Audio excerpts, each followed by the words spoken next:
Tuhan, sebentar kami memuliakan, memulaikan ibadah ini. Biarlah Engkau hadir di tengah-tengah kami Tuhan.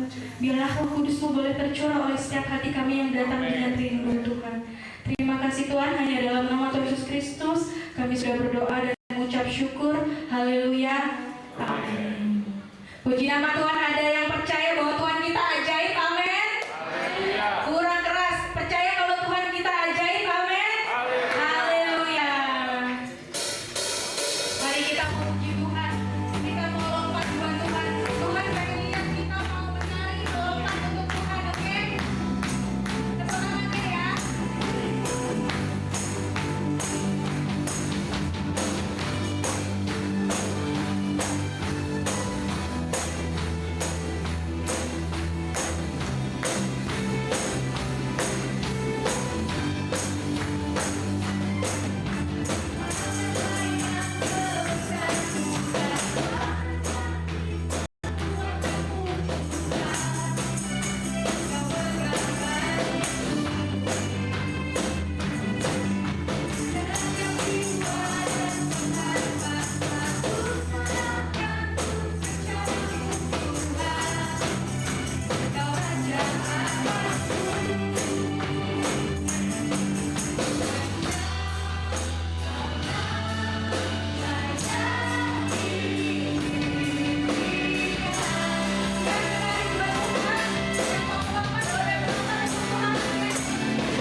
lebih semangat lagi. Amin. Amin. Yang sini juga.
kita mau siapkan hati kita. So, kasih Tuhan yang terus akan melayakkan kehidupan kita. Biar kita terus boleh mengenal pribadi Tuhan melalui firman.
kami mau terhubung dengan-Mu Yesus setiap saat, setiap waktu. Dan firman-Mu itu ya Tuhan yang akan selalu menghubungkan kami dengan-Mu. Firman-Mu dan Roh Kudus-Mu ya Tuhan membuat hubungan kami dengan-Mu itu tidak pernah terputus ya Tuhan. Oleh sebab itu pagi hari ini Tuhan kami kembali lagi datang di rumah Tuhan untuk mendengar firman-Mu. Kembali lagi kami dikuatkan oleh firman. Kembali lagi kami diteguhkan oleh firman. Kembali lagi kami diingatkan oleh firman-Mu Tuhan. Supaya kami boleh hidup menjadi anak-anak Tuhan yang sesuai dengan standarnya Tuhan. Terima kasih Tuhan, terima kasih urapi hamba-Mu, kami semua jemaat Tuhan dengan urapan kuasa Roh Kudus, supaya kami boleh mengerti kehendak Tuhan melalui firman Tuhan. Di dalam nama Tuhan Yesus Kristus kami siap mendengarkan firman. Haleluya, amin.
Haleluya, puji Tuhan. Saya minta JG untuk duduk di depan sini, masih banyak tempatnya ya. Jadi anak-anak pemuda remaja di sini semua. Haleluya, puji Tuhan. Mereka kumpul semua di sini Bapak Ibu. Jadi saya minta mereka di sini. Oke? Haleluya. Saudara bersukacita. Saudara bersukacita. Minggu yang terakhir di bulan yang ke-6 Tuhan peliharakan kita semua, dan kita ingin menerima, menikmati firman Tuhan. Pagi hari ini firman Tuhan akan dilayani oleh hambanya Bapak Boy, dan waktu dan tempat kami persilakan. Masih ada tempat JG, boleh? Mana JG? Iya. Saya minta JG-nya di sini ya.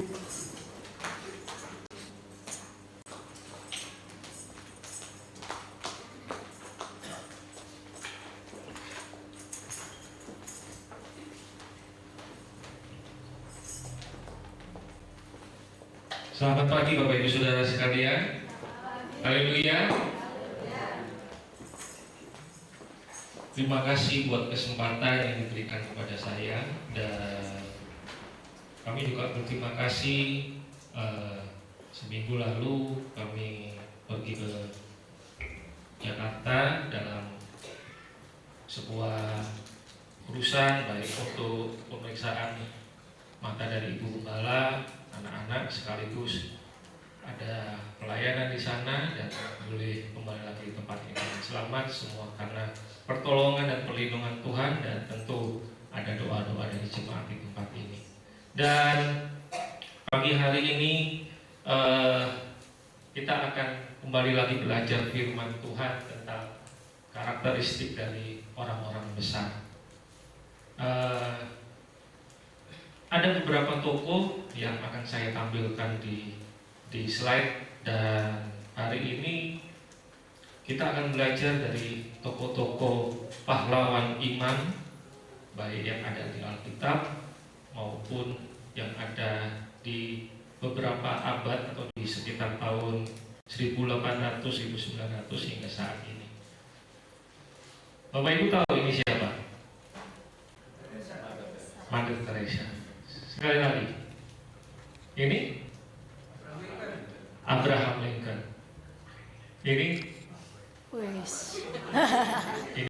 almarhum Bapak Gembala saya dan Presiden PBDI. Ini adalah tokoh-tokoh besar, pahlawan-pahlawan iman. Tetapi mereka punya satu kesamaan, yaitu ada satu kali lagi, ada Yesus di dalam mereka. Dan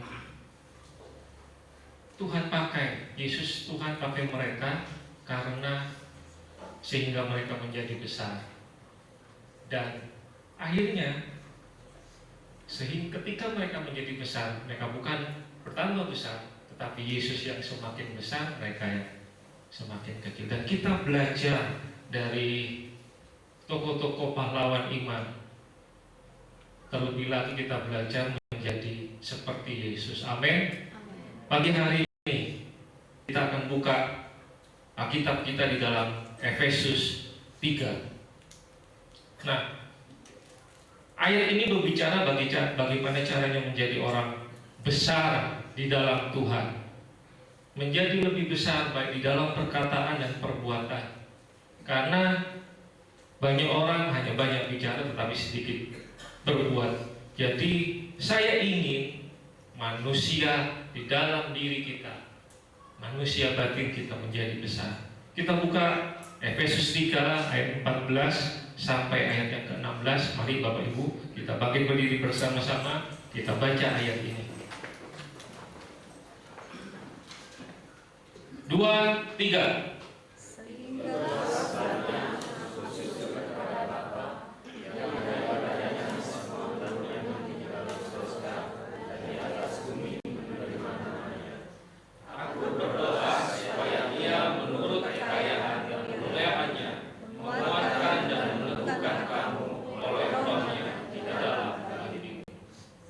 Silakan duduk. Terima kasih, Tuhan Yesus memberkati.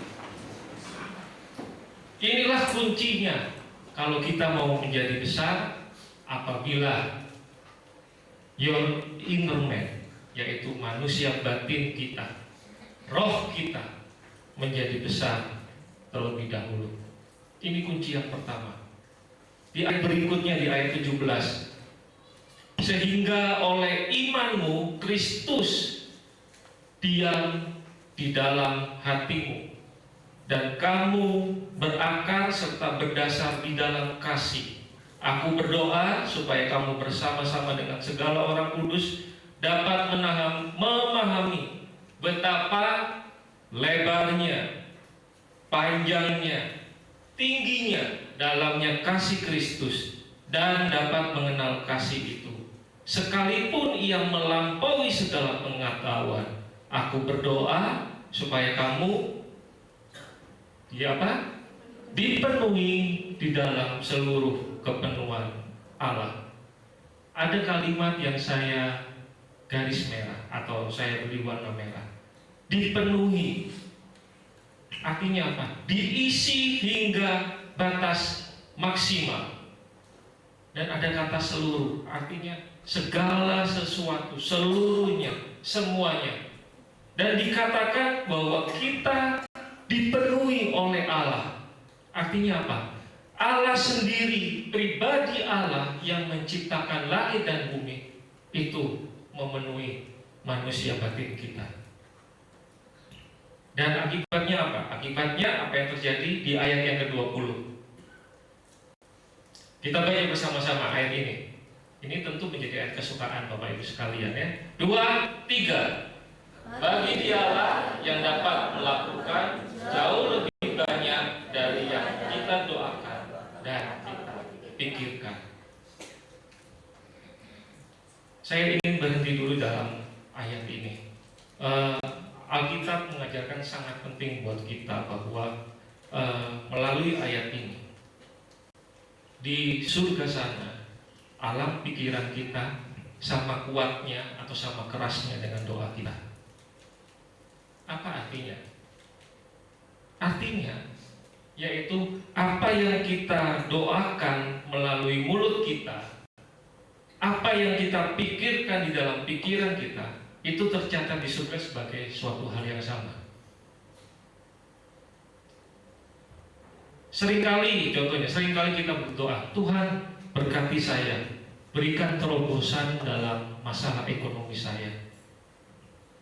Itu doa kita. Tetapi pikiran kita kadang-kadang menggagalkan itu. Pikiran kita, saya dalam keadaan miskin, saya dalam keadaan sakit. Pikiran kita itu dan perkataan kita itu akhirnya saling menggagalkan satu sama lain. Kita berdoanya apa, kita berpikirnya apa.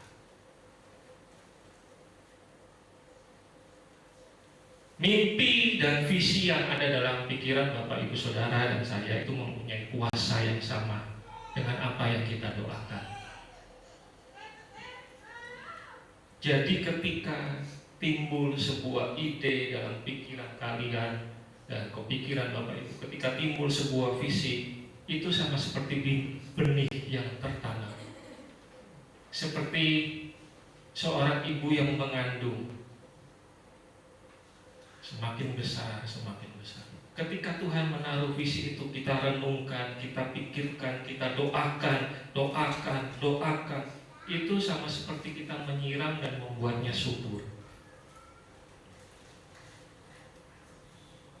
Dan harus Bapak Ibu ketahui bahwa visi yang dari Allah itu selalu besar. Amin. Visi yang dari Tuhan itu selalu besar. Dan mungkin saat kita menerimanya, wah susah ini, saya masih terlalu amat kecil, atau saya nggak mampu. Tapi visi yang dari Tuhan itu akan selalu lebih besar. Ada contoh beberapa dari Alkitab, yang tokoh-tokoh Alkitab yang menerima visi dari Allah. Petrus salah satunya.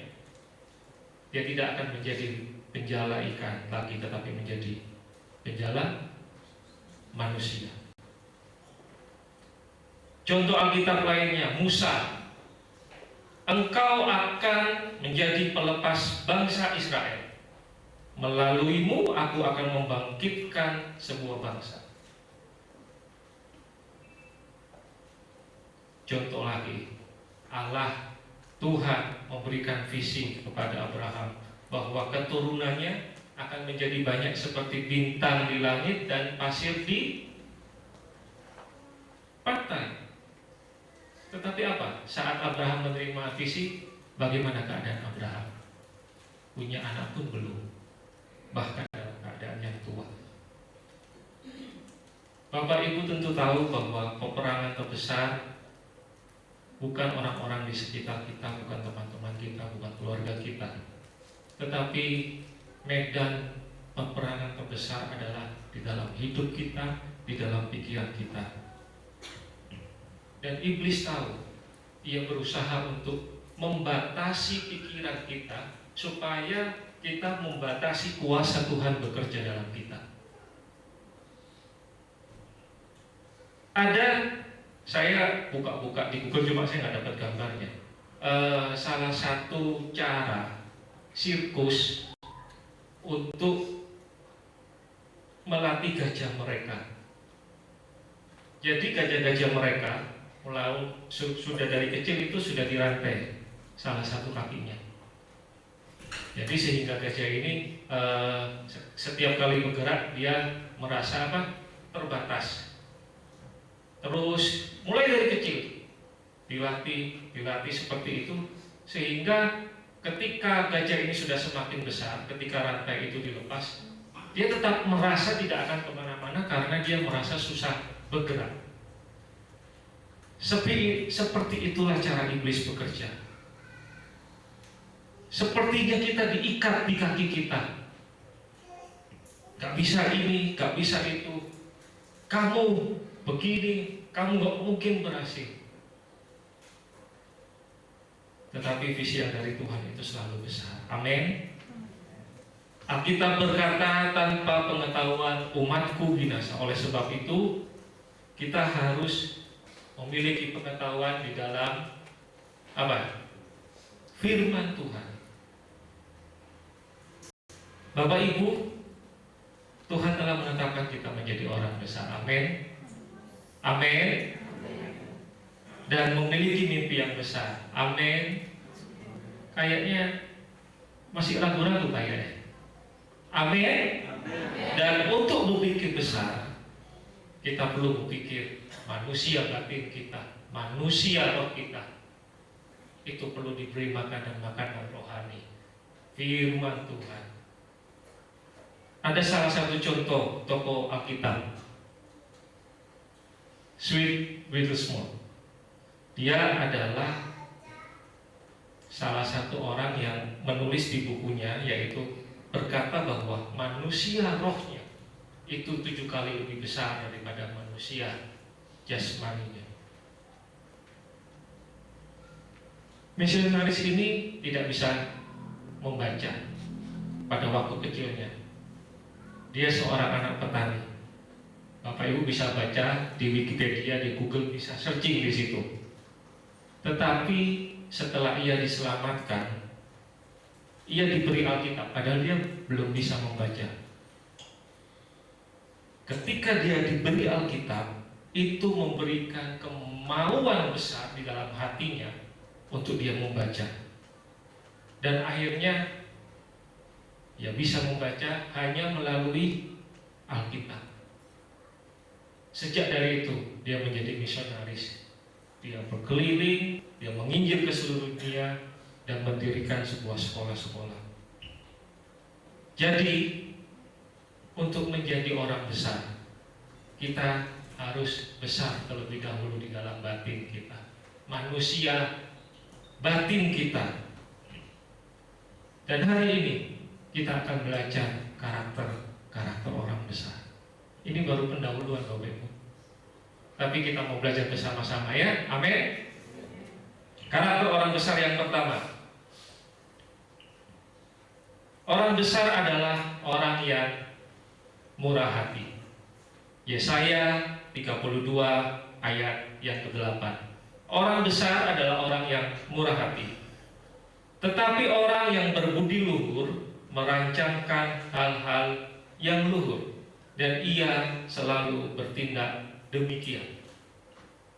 Bahasa Inggrisnya lebih mendekati, yaitu generous. Generous itu adalah orang yang murah hati, orang yang selalu memikirkan hal-hal untuk memberi.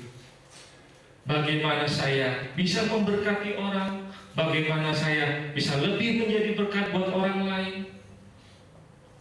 Kalau saat ini ketika kita memberi, kita masih memikirkan berapa nilai minimum yang harus kita berikan tanpa kita merasa bersalah, artinya itu belum murah hati. Waktu kita ingin memberi hadiah, kita tulis daftar-daftar yang paling mahal, terus kita membelikan harga yang paling murah. Itu belum murah hati.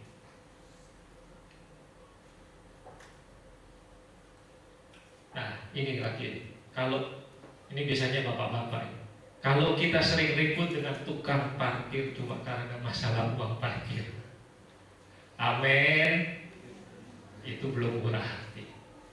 Ini menyentuh kehidupan sehari-hari ya. Ada lagi, ini yang lebih menarik. Saya ambil beberapa contoh yang menyentuh kehidupan kita sehari-hari. Ketika kita menemukan sepatu yang kita suka dengan harga 100.000, kemudian kita menghabiskan waktu 1 jam untuk membeli sepatu yang sama dengan harga 90.000, 1 jam, itu belum murah hati. Tapi kan 10.000 berharga. Ada istilah dalam quote rohani, waktumu adalah hidupmu. Maksudnya ketika kita menyiapkan waktu kita, itu sama dengan kita menyiapkan membuang-buang uang kita. Ingat, Allah kita adalah Allah yang murah hati. Haleluya. Ia memberikan bahkan melebihi apa yang kita doakan dan kita pikirkan. Tadi kita sudah baca bersama-sama.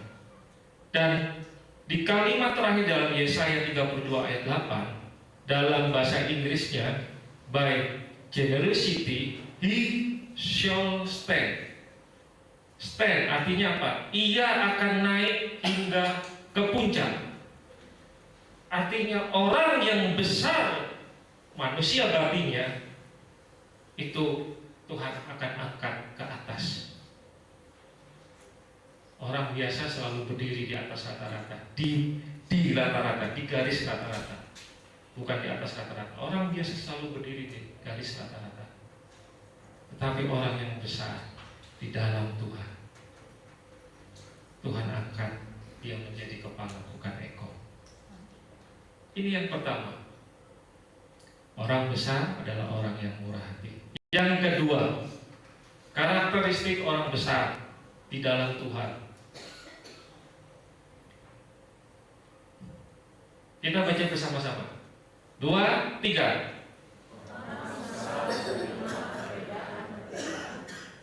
Ini yang kedua. Orang besar bisa menerima perbedaan. Roma 14.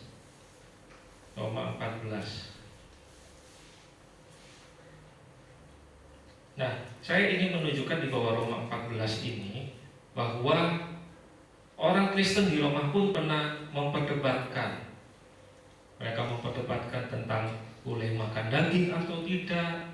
Mereka memperdebatkan mereka harus merayakan atau menghormati hari orang Yahudi atau tidak. Di ayat yang pertama, dan kedua di dalam Roma 14, terimalah orang yang lemah imannya tanpa mempercakapkan pendapatnya. yang seorang yakin bahwa ia boleh makan segala jenis makanan, tetapi orang yang lemah imannya hanya makan sayur-sayuran saja. Jadi pada saat itu Paulus membedakan kedua kelompok mereka menjadi mereka yang kuat imannya dan yang lemah imannya. Meskipun kedua-duanya sama-sama orang Kristen yang mau melakukan kehendak Tuhan, tetapi orang yang kuat berpendapat segala sesuatu tidak dilarang oleh Alkitab, yang tidak bertentangan dengan moral Kristen dan masyarakat, berarti boleh dilakukan. Itu orang-orang yang kuat.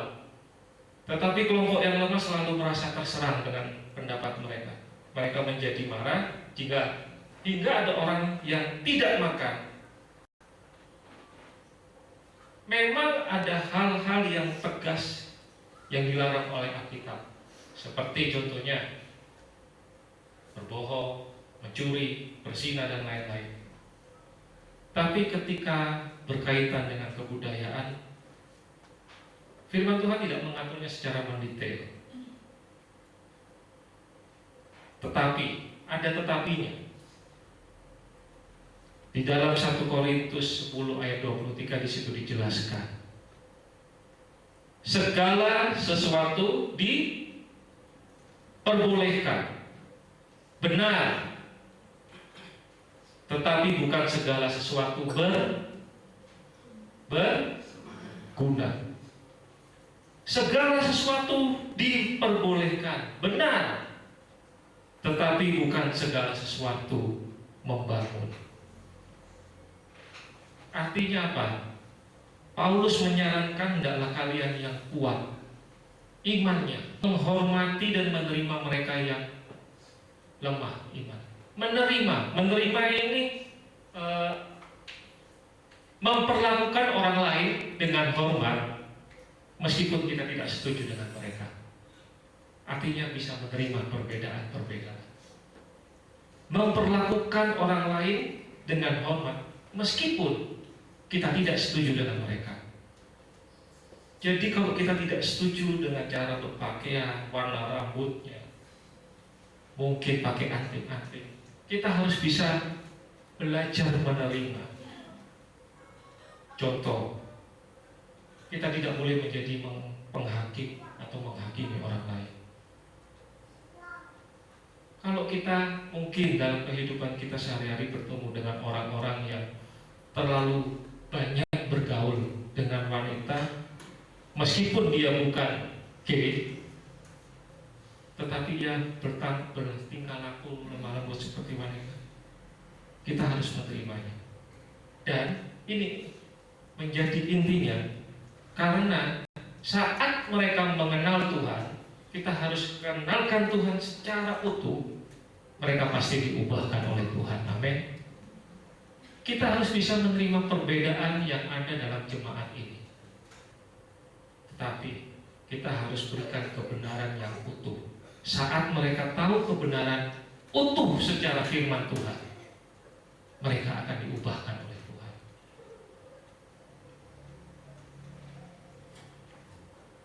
Orang besar, orang yang batinnya besar di dalam Tuhan, dia bisa bergaul dengan orang Kristen dan bukan orang Kristen. Amin. Karena apa? Karena mereka sudah besar di dalam inner man, manusia batin mereka. Mari kita katakan bersama-sama, saya tidak akan menjadi kecil. Saya mau menjadi orang yang mau menerima setiap perbedaan. Oleh sebab itu kan semboyan bangsa kita berbineka tunggal ika, berbeda-beda tetap satu.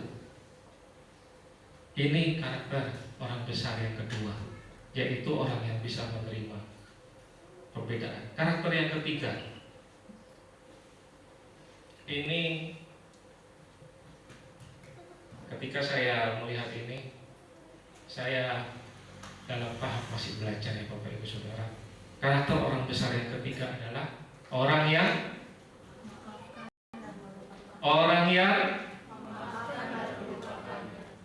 Karakter orang besar yang ketiga adalah orang yang memaafkan dan melupakan. Yesus mengajarkan kita berdoa setiap hari dalam doa Bapa kami. Ampunilah dosa kami seperti kami mengampuni orang yang bersalah kepada kami. Itu berarti meskipun kita seorang anak Tuhan, seorang Kristen, kita dapat tersandung dan jatuh. Dan kasih Allah itu selalu ada buat kita. Banyak orang bisa memaafkan, tetapi untuk melupakan nanti dulu. Mereka selalu mengingat kesalahan yang pernah diperbuat oleh orang itu kepada.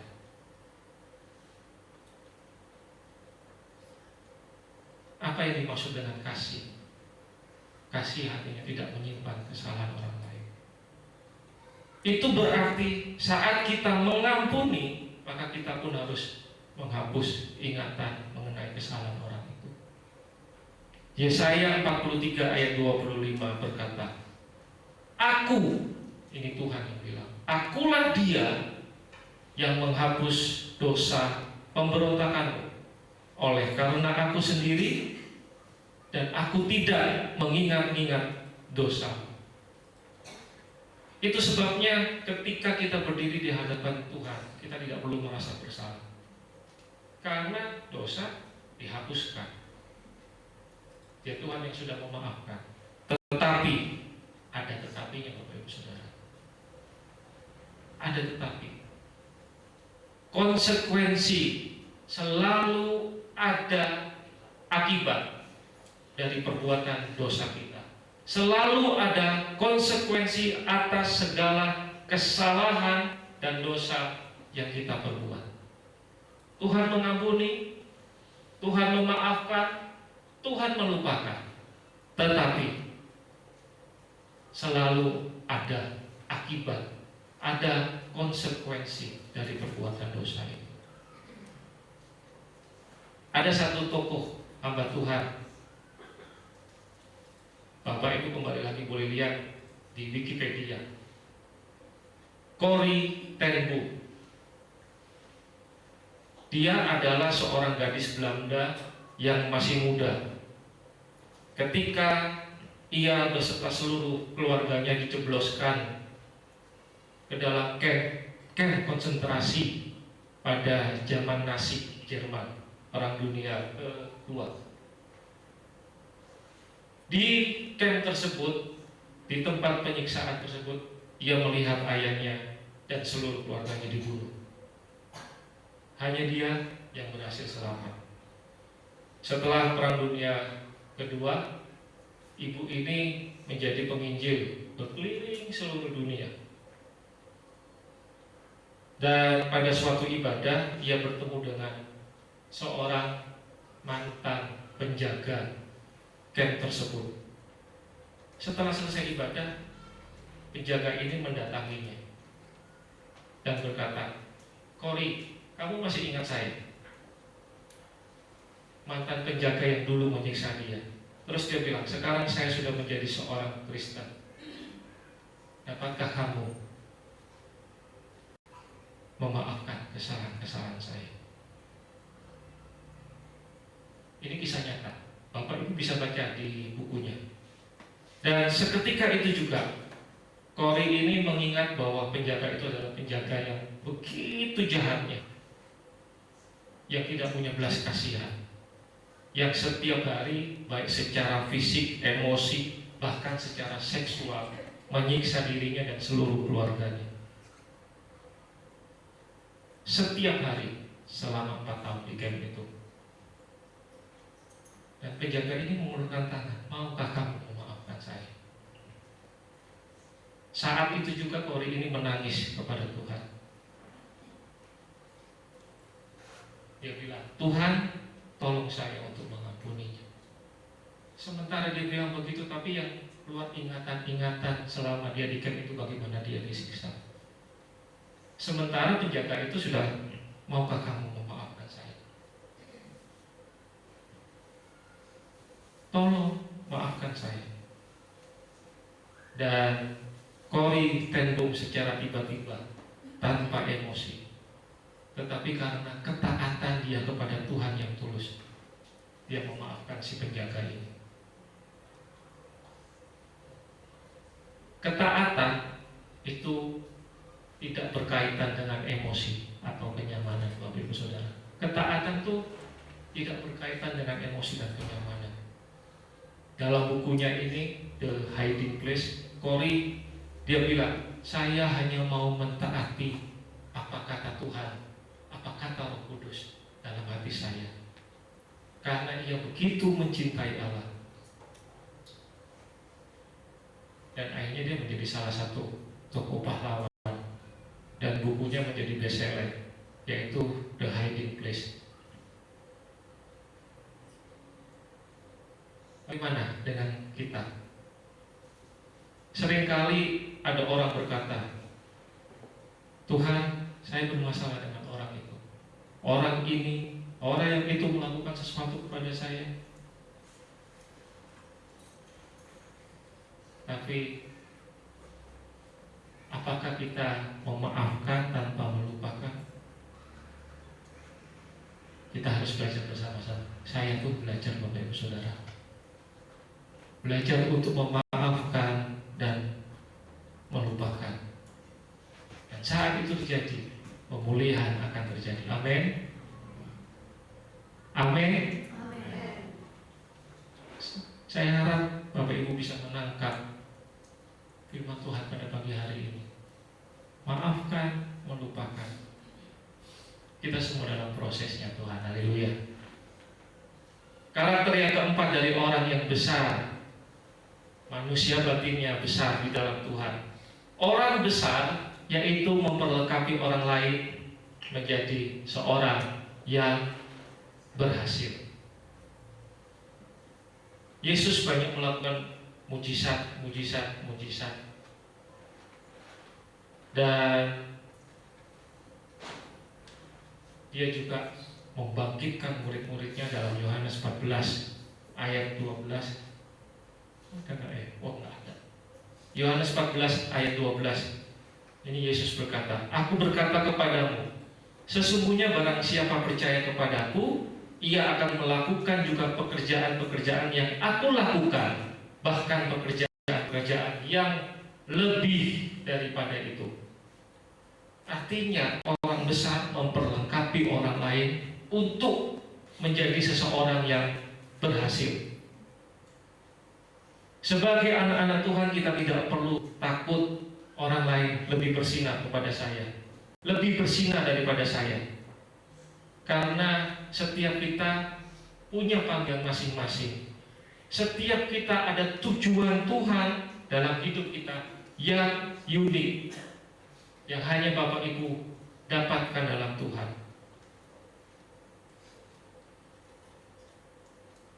Jadi kita tidak perlu merasa khawatir kalau orang lain lebih besar, kalau kita membangkitkan orang lain lebih berhasil daripada kita.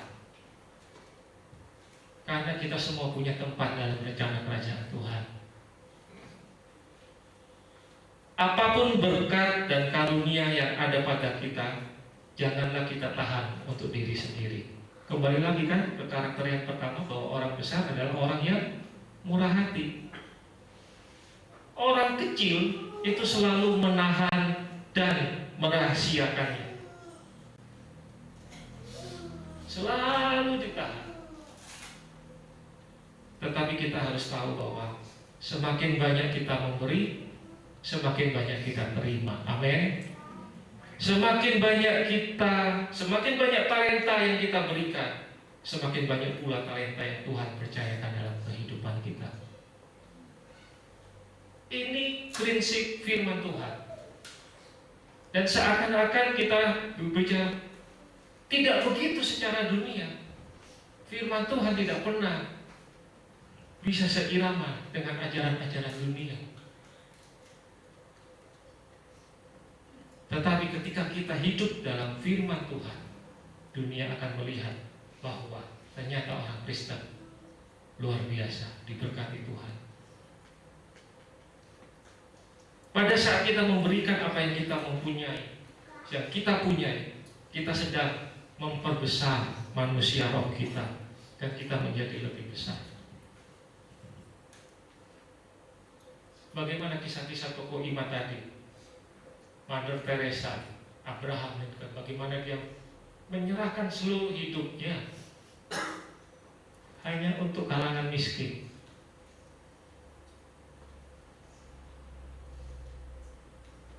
Dan mungkin orang-orang yang kalangan miskin itu jadi lebih berhasil daripada mereka. Tapi itu tidak membuat rencana Tuhan tidak bekerja dalam kehidupan tokoh-tokoh iman ini. Orang besar, orang yang manusia batinnya itu besar, dia selalu memperlengkapi orang lain, menolong orang lain untuk menjadi seseorang yang lebih berhasil. Ayo, lebih berhasil, lebih berhasil. Dan yang terakhir, orang besar tidak pernah mencoba untuk menjadi orang besar. Orang besar tidak pernah mencoba menjadi orang besar. Orang besar tidak pernah omong besar. Haleluya. Gak pernah omong besar. Yang berusaha membangga-banggakan pekerjaannya. Orang besar selalu berusaha untuk menjadi orang biasa, tampil rendah hati. Karena apa? Karena sesuatu yang besar itu selalu dimulai dari yang kecil. Markus 10 ayat 45. Mari kita baca bersama-sama. Markus 10 ayat 45. 2, 3.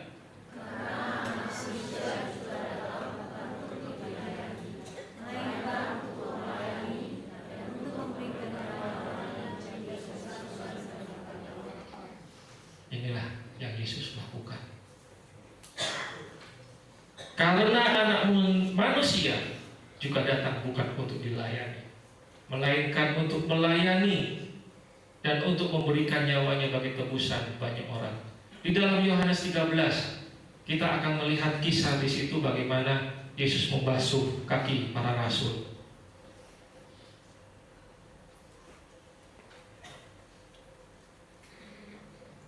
Di ayat yang ketiga, Yohanes 15 ayat yang ketiga, Yesus tahu bahwa Bapaknya telah menyerahkan segala sesuatu kepadanya, bahwa ia datang dari Allah dan kembali kepada Allah. Ini penting. Yesus tahu dari mana asalnya. Dia tahu masa depannya. Yesus tahu tujuannya, sehingga Yesus merasa aman, merasa secure, merasa nyaman. Ayat berikutnya, dan orang besar itu selalu memiliki kepercayaan diri. Di ayat yang keempat, lalu bangunlah Yesus dan menanggalkan jubahnya. Ia mengambil kain lenan dan mengikatnya pada pinggangnya. Kemudian ia menuangkan air ke dalam sebuah basi dan mulai membasuh kaki murid-muridnya, lalu menyekanya dengan kainnya yang terikat pada pinggangnya. Maka sampailah ia kepada Simon Petrus. Lalu kata Petrus kepadanya, Tuhan, engkau hendak membasuh kakiku. Tuhan, engkau hendak membasuh kakiku. Petrus bertanya seperti itu. Karena apa? Karena pikirannya sama dengan orang dunia, bahwa kalau seseorang yang ingin menjadi besar, maka ia akan kehilangan muka kalau dia melayani. Itu prinsip dunia. Tetapi buat Yesus itu bukan masalah, karena dia datang untuk melayani, bukan untuk dilayani. Jadi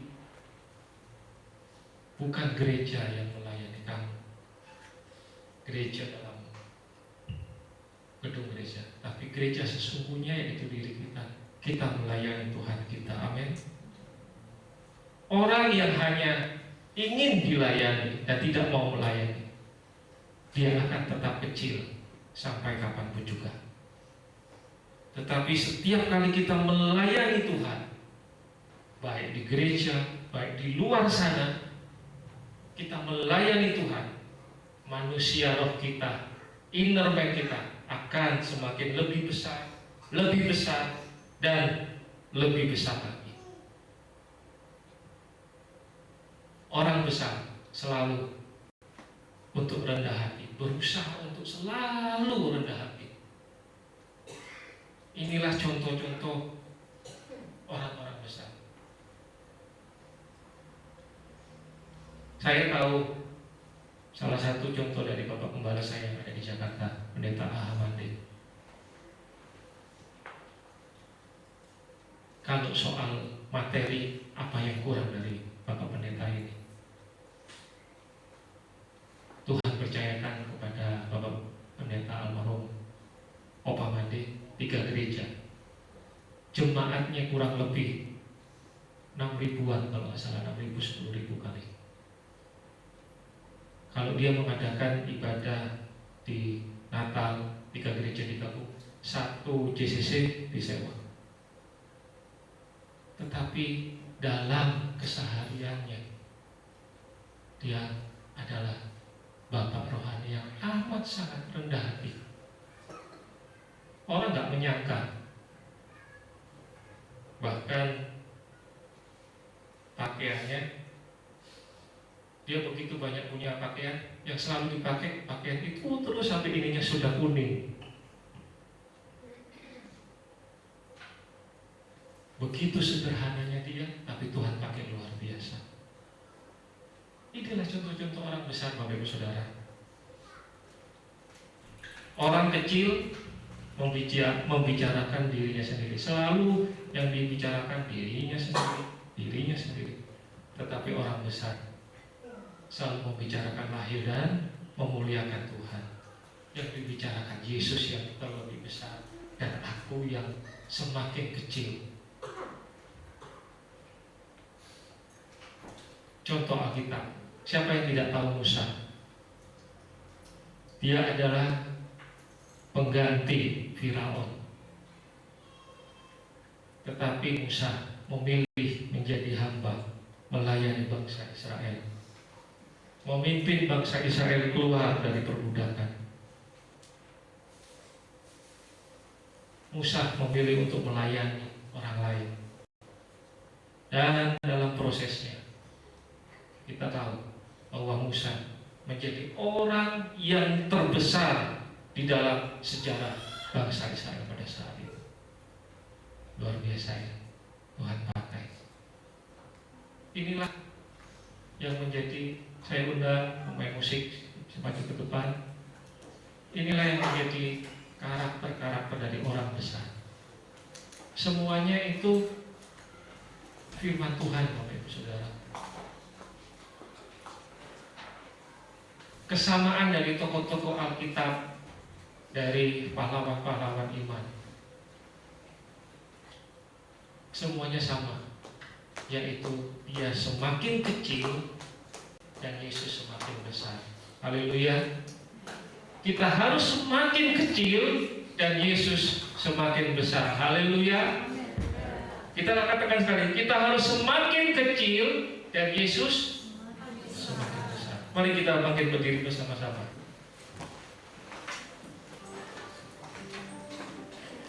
Haleluya.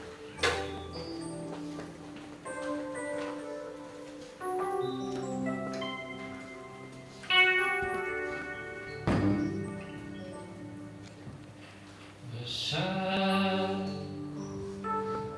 Allahku, nyanyikan besar Allahku, selamanya besar dan ajaib. Yesusku, besar Allahku, besar Allah. Kami tahu Tuhan yang besar dalam kehidupan kami, dan kami mau menjadi kecil di dalam-Mu Tuhan, biar Engkau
apakah kami benar-benar mengasihi Engkau, untuk menikmati betapa Engkau besar dalam hidup kami.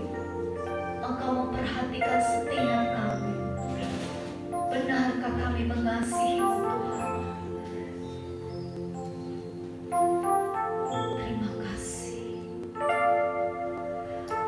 Terima kasih, Tuhan. Selidiki aku, lihat hatiku, apakah ku sungguh mengasihi-Mu, Yesus. Kau yang Maha Tahu dan menilai hidupku, tak ada yang tersembunyi bagimu. Selidiki aku, lihat hatiku, apakah ku sungguh mengasihi-Mu, Yesus. Kau yang Maha Tahu dan menilai hidupku, tak ada yang tersembunyi bagimu. Yang tak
Lalu kami mengasihi orang lain.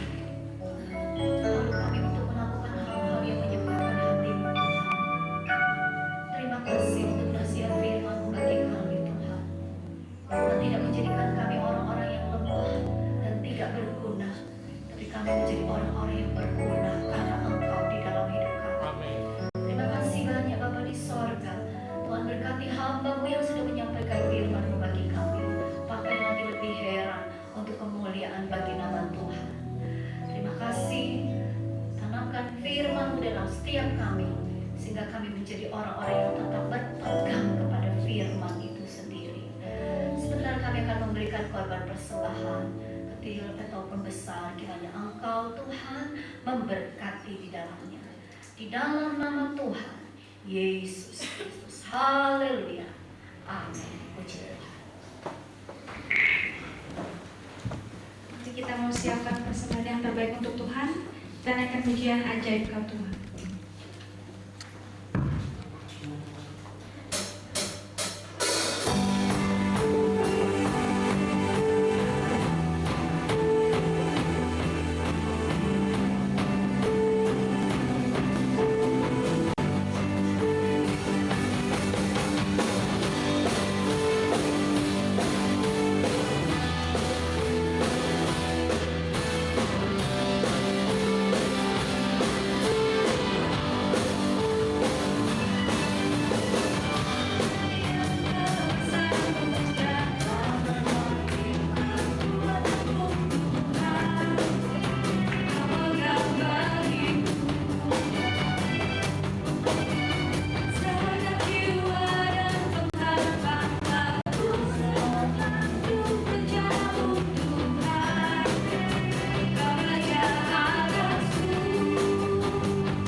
Selanjutnya untuk pengumuman kegiatan selama sepekan, hari Senin tanggal 1 Juli jam 4 sore ada kaum wanita PGL di GBI Hosana.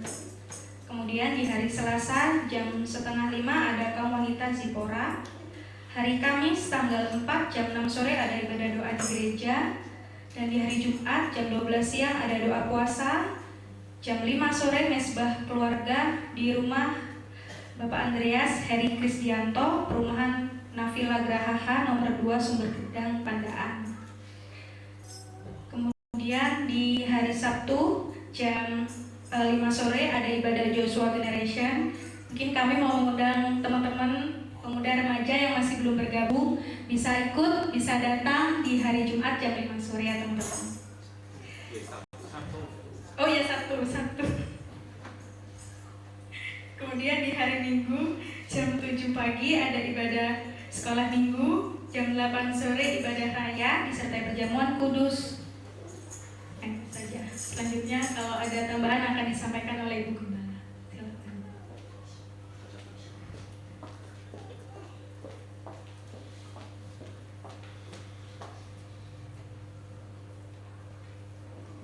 Puji Tuhan, haleluya. Besok hari ada baptisan air yang akan dilakukan. Ada 1 jiwa yang mau menyerahkan diri untuk dibaptis.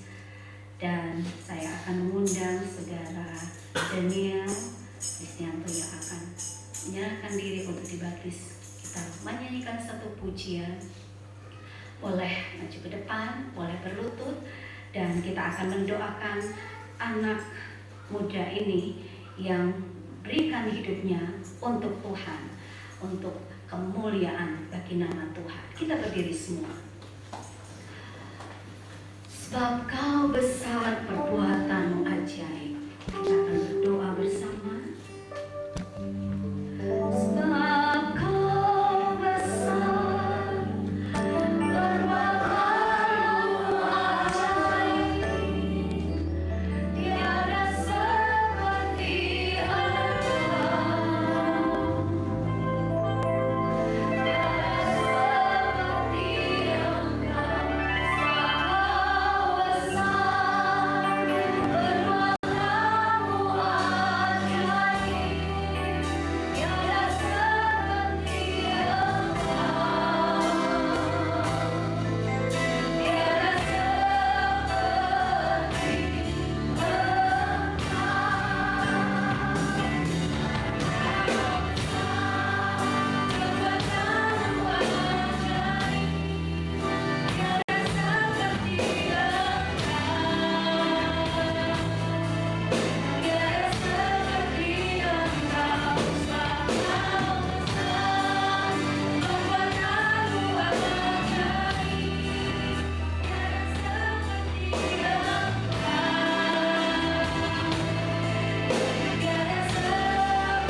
Memberikan diri dibaptis, sorga bersukacita.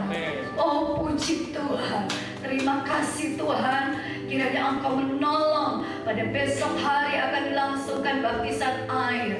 Kiranya Tuhan campur tangan, Tuhan hadir di tempat di mana kami akan melakukannya. Dan biarlah ada kesaksian dari sorga bahwa 1 jiwa datang kepadamu kembali. Terima kasih Tuhan, dalam nama Yesus. Haleluya, amin. Puji Tuhan, silakan duduk kembali. Besok jam 8 pagi akan dilakukan baptisan air di kolam Kali Rejo. Ya. Dan sore nanti akan ada ibadah ucapan syukur dari keluarga Ibu Topo, dan mohon jemaat yang berkenan hadir, mari kita datang beribadah bersama-sama, beribadah dalam ucapan syukur ini.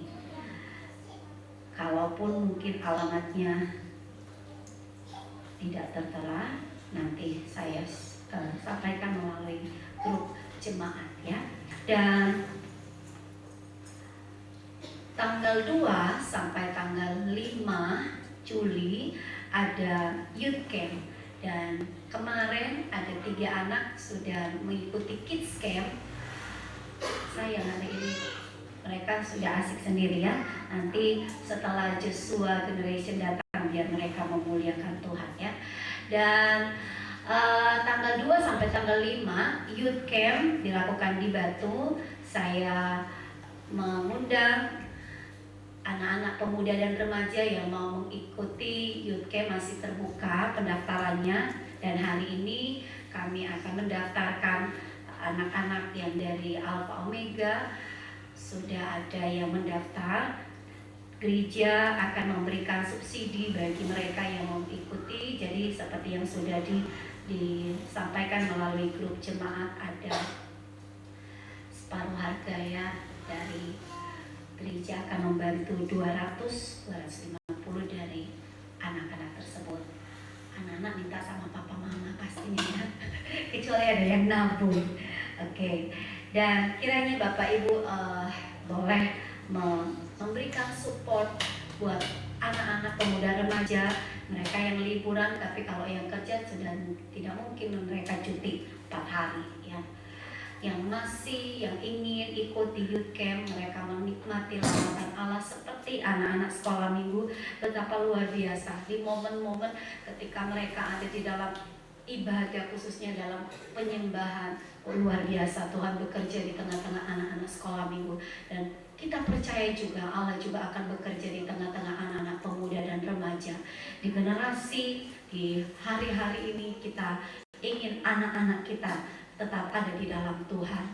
Dan Bapak Ibu, mereka anak-anak muda masih terbuka pendaftaran dan boleh menghubungi Pak Boy atau saya untuk menyampaikan kesediaannya untuk mengikuti youth camp.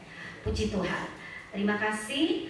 Dan minggu depan kita akan melakukan ibadah raya, ibadah perjamuan kudus. Persiapkan hati kita untuk menikmati perjamuan kudus. Lalu di minggu kedua di tanggal 19 Juli ya, ada rapat guru Alpha Omega Kids. Lalu di minggu terakhir di tanggal 28 Juli akan dilakukan rapat pengurus gereja ya. Saudara yang termasuk di dalamnya, mari kita akan mengevaluasi pekerjaan kita sepanjang setengah tahun yang sudah kita lewat dan akan masuki setengah tahun terakhir, mempersiapkan hal-hal apa yang akan kita kerjakan kembali untuk pekerjaan Tuhan di tempat ini. Oke, ternyata ibadah ucapan syukur ada di bawahnya Bapak Ibu ya. Di Warta Jemaat paling bawah alamatnya sudah ada. Jalan Idro Kilo Selatan nomor 15. Ibadah ucapan syukur sore nanti. Dan di hari Jumat dalam ibadah mezbah keluarga, tempatnya cukup jauh Bapak Ibu. Kalau Bapak Ibu mau datang, mau ikut bersama-sama, kita kumpul di gereja. Kalaupun mau ada yang mau dijemput, boleh hubungi kami supaya bisa diketahui jika ada jemaat yang berkenan untuk membantu di dalam kendaraan. Kita akan berangkat bersama-sama di Pandaan sana. Ibadahnya jam 5 sore, berarti kita akan jalan jam 4 sore ya. Puji Tuhan. Itu saja sebagai tambahan bagi saya. Tuhan Yesus memberkati. Kita berdiri semua dan kita akan akhiri kebaktian kita dengan mengucap syukur kepada Tuhan, sebab Kau besar, perbuatanmu ajaib.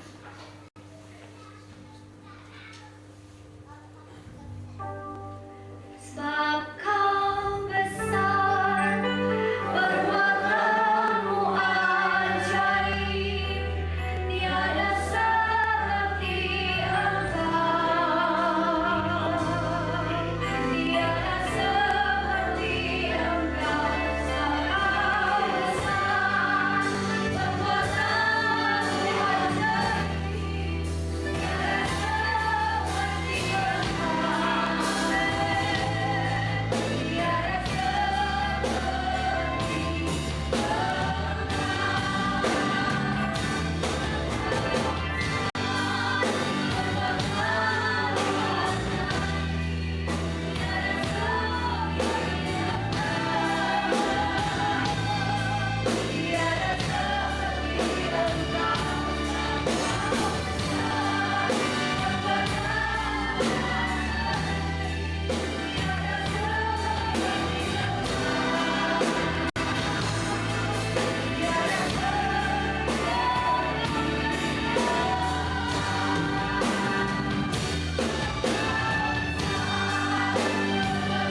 kami Tuhan. Engkau tahu apa yang menjadi masalah persoalan mereka, baik dalam pekerjaan, baik dalam rumah tangga, dalam setiap apapun yang mereka lakukan. Kami mohon kemurahan-Mu turun atas umat-Mu Tuhan. Kasih sayang-Mu ada bagi mereka Tuhan, dan biarlah Engkau tetap menyatakan kuasa-Mu yang besar itu terjadi di dalam kehidupan mereka. Kalau ada iman-iman yang mulai lemah hari-hari ini, Engkau kuatkan mereka, dan biarlah mereka boleh ingat bahwa Allah yang besar, Allah yang akan melakukan perkara yang besar dalam hidup kami. Terima kasih banyak Bapa di sorga. Diberkatilah setiap kami yang sudah datang, setiap pelayan-pelayan yang sudah melayani. Tuhan memberkati mereka, Bani Asaf, Joshua Generation. Tuhan pakai mereka lebih heran lagi. Mereka yang melayani menyambut jemaat-Mu masuk dalam rumah Tuhan. Mereka yang melayani di bagian konsumsi untuk para pelayan-Mu. Engkau berkati semua apa yang dikerjakan mereka semua Tuhan. Engkau juga memberkati umat-Mu yang sudah datang setia beribadah-Mu kepadamu. Apa yang sudah dibawa di dalam rumah Tuhan, persembahan-persembahan yang mereka sudah bawa, diberkati Tuhan. Diberkati pekerjaan mereka, diberkati usaha mereka, diberkati keluarga mereka. Terima kasih bagi mereka yang mengembalikan milik Tuhan. Angkat tangan-Mu dan Tuhan kami berdoa, ulurkanlah tangan-Mu dan berkati mereka yang sudah mengembalikan milik Tuhan. Kembalikan berkat bagi mereka Tuhan di dalam nama Yesus. Berkat Allah terjadi sesuai dengan firman-Mu. Apa yang mereka kerjakan, apa yang mereka usahakan, dibuat Tuhan berhasil di dalamnya. Terima kasih banyak Bapa di sorga. Engkau memberkati Tuhan ibadah ucapan syukur sore nanti, juga ibadah-ibadah yang akan kami lewati sepanjang minggu berjalan. Kiranya Tuhan hadir di tengah-tengah persekutuan anak-anak-Mu. Engkau dapati setiap kami adalah orang-orang yang tetap setia kepadamu Tuhan.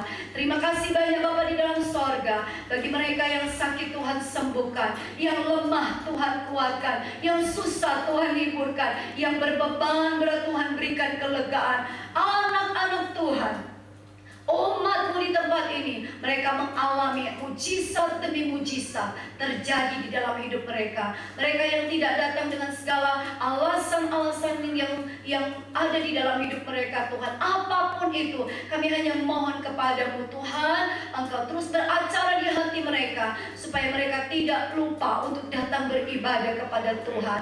Terima kasih banyak Bapa di dalam sorga. Terima kasih banyak Tuhan Yesus. Kami berdoa bagi setiap anak-anak yang akan mengikuti youth camp, mulai dari hari Selasa sampai hari Jumat. Tuhan tolong setiap anak-anak pemuda remaja di tempat ini, mereka yang mau menikmati Engkau di dalam ibadah bersama anak-anak pemuda remaja se-Jawa Timur.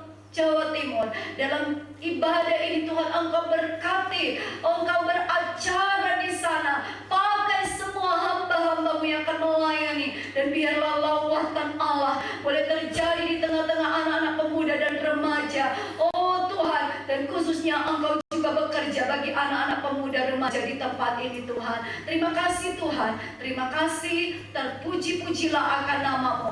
Tuhan sudah berkati anak-anak sekolah minggu yang sudah mengikuti Kids Camp. Tuhan pakai kehidupan mereka semua, pakai kehidupan anak-anak sekolah minggu untuk menjadi anak-anak yang semakin mencintai akan Engkau.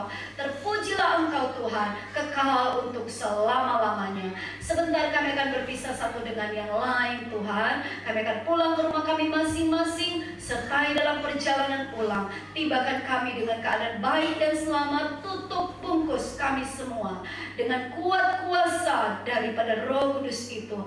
Tempat di mana kami tinggal, tempat kami bekerja, Engkau Allah melindungi dan memberkati di dalamnya.